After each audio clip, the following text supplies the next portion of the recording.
Welcome to an Achieving Science video. This video is going to look at limiting reactants.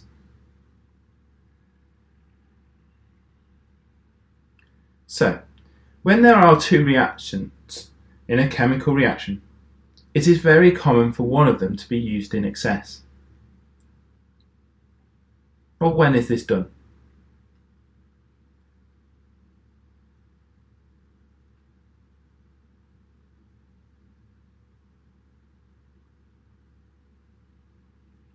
Well, this is done when one of the reactants is either readily available, the other reactant is very expensive, or the other reactant is in very short supply.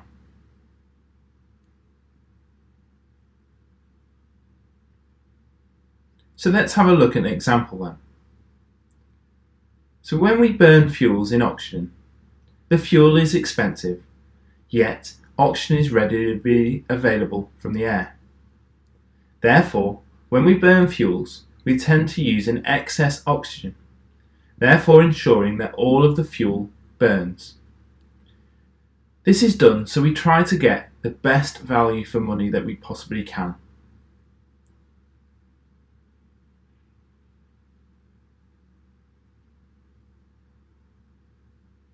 So therefore, what is meant by a limiting factor?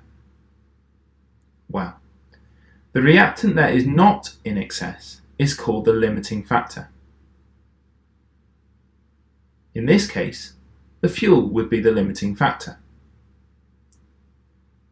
Let's have a look at the question. When 5 moles of sulfuric acid reacts with 7 moles of calcium, what is the moles of the product formed when one of the reactants is used in excess?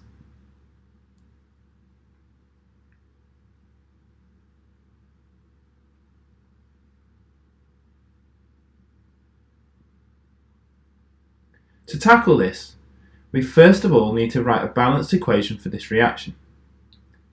Therefore, we have sulfuric acid reacting with calcium to produce calcium sulfate and hydrogen.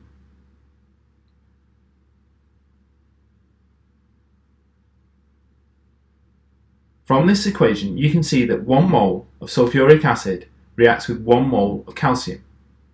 The reaction therefore produces 1 mole of calcium sulfate and 1 mole of hydrogen.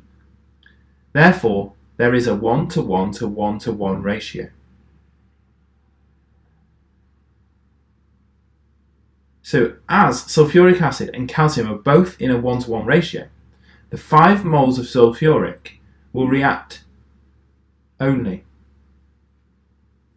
Sulfuric acid is the limiting factor.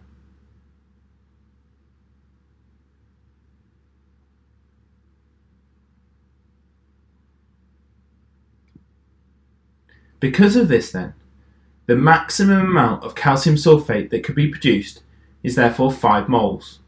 So therefore in this reaction there will be 5 moles of calcium sulfate produced and 5 moles of hydrogen.